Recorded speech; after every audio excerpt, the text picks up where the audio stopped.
if any mismatches are occurring, these are totally corrected by the repair system. And here the enzymes that functions as first of all, they recognize the mismatches base pairs.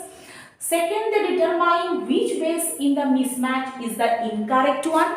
And the third one is that excise the incorrect base and carry out the repair synthesis. Okay. There are three functions that are done by the enzymes.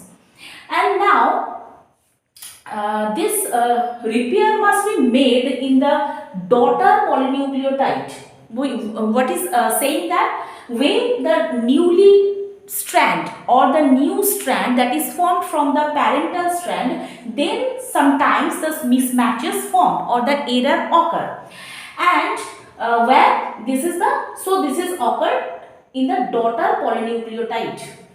And here first it is possible to distinguish which one the parental DNA and DNA strand and which one is the newly formed DNA strand. And first the repair system, they recognize the which strand is the newly formed strand. And here this is done by the presence of methyl group, because when the newly formed strand is occurred or it is formed from the parental DNA, so it can be distinguished easily by the presence of methyl group which is present in the parental strand. Okay, in that way the